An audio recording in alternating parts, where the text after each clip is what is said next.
আবারও যে খবরের দিকে নজর রাখবো, টালা থানার ওসিকে ঘিরে বিক্ষোভ। সিজিও থেকে বের করার সময় এই বিক্ষোভ অভিজিৎ মণ্ডলকে ঘিরে বিক্ষোভ এবং স্লোগান দেখানো হয় এবং তাকে চটি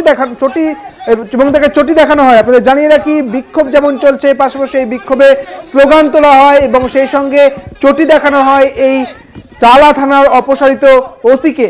এবং আজই আদালতে তোলা হবে এই অভিজিৎ মণ্ডলকে, অর্থাৎ টালা থানার অপসারিত ওসি, যাকে এই আরজিকরের মহিলা চিকিৎসকের খুন এবং ধর্ষণের ঘটনায় গ্রেপ্তার করেছে সিবিআই এর ক্রাইম ব্রাঞ্চ। এবং তাকে গ্রেপ্তার করার পর আজকে তাকে শিয়ালদা আদালতে পেশ করা হবে।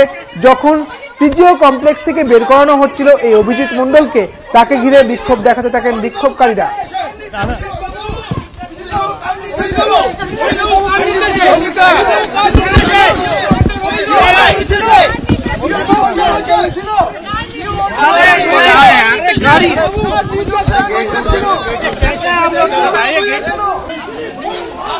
गाड़ी निकल रहा है, गाड़ी निकल रहा है, गाड़ी निकल रहा है, उसको छोड़िए, उसको छोड़िए।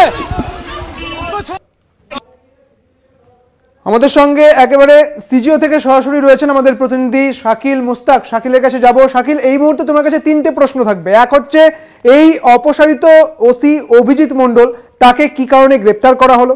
দুই, তাকে যখন আজকে সিজিও থেকে বের করানো হচ্ছে, ঠিক কটার মধ্যে তাকে আজ আদালতে পেশ করা হবে? এবং তাকে যখন সিজিও থেকে বের করানো হলো, ঠিক তখন বিক্ষোভকারীরা তারা কারা এবং তারা কি বললেন, তাদের মূলত কি দাবি ছিল?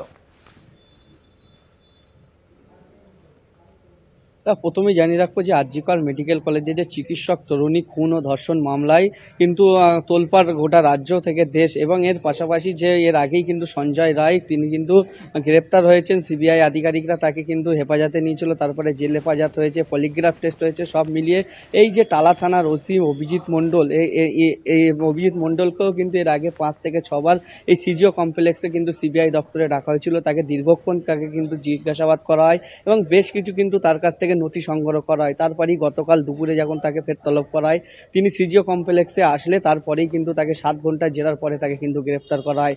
মূলত সিবিআই সূত্রে যেটা জানা যাচ্ছে যে তাকে কিন্তু এই যে সেই দিন, যে ঘটনার দিন, যে তথ্য প্রমাণ লোপাট এবং দেরিতে এফআইআর এর কারণেই কিন্তু তাকে গ্রেপ্তার করা হয়েছে সিবিআইয়ের তরফ থেকে, এবং তাকে আজকে কিন্তু শিয়ালদা আদালতে তোলা হবে এমনটাই কিন্তু জানা যাচ্ছে। ইতিমধ্যেই সিজিও কমপ্লেক্স থেকে তিনি সিবিআই আধিকারিকরা তাকে নিয়ে কিন্তু শিয়ালদা কোর্টের দিকে রওনা দেয়। তার মধ্যেই কিন্তু সিজিও কমপ্লেক্সের গেটের বাইরে বিশাল পুলিশ মোতায়েন থাকলেও কিন্তু যে বিধাননগরের একটি নাগরিক সমাজের যে একটি মঞ্চ আছে, সেই নাগরিক সমাজরা তাকে কিন্তু ঘিরে বিক্ষোভ দেখায় এবং জুতো দেখাতে থাকে। এর পাশাপাশি তাকে কিন্তু কঠোর নিরাপত্তার মধ্যে দিয়ে কিন্তু শিয়ালদা কোর্টে তোলা হবে এমনটাই কিন্তু জানা যাচ্ছে। বেশ, অনেক ধন্যবাদ শাকিল, তোমাকে। আমাদের সঙ্গে ছিলেন আমাদের প্রতিনিধি শাকিল মুস্তাক। আপনাদের জানিয়ে রাখি, আজ যখন সিজিও কমপ্লেক্স থেকে ওই টালা থানার অপসারিত ওসি অভিজিৎ মণ্ডলকে বের করানো হচ্ছিল, ঠিক তখনই বিক্ষোভকারীরা, নাগরিক সমাজের একটি মঞ্চ রয়েছে বিধাননগরে, ঠিক তাদের মধ্যে থেকে, যেমনটা আমাদের প্রতিনিধি জানালেন শাকিল মুস্তাক, তিনি বলছেন যে ওই যে মঞ্চ রয়েছে বিধাননগরে, সেই মঞ্চ থেকে নাগরিক সমাজের কর্মীরা তারা আসেন এবং নাগরিক সমাজ তাকে ঘিরে বিক্ষোভ দেখাতে থাকেন, তারা চটি দেখাতে থাকেন। এই মুহূর্তে সেই ছবি আপনারা দেখতে পাচ্ছেন, যেখানে তাদের জুতো দেখানো হচ্ছে অভিজিৎ মণ্ডলকে।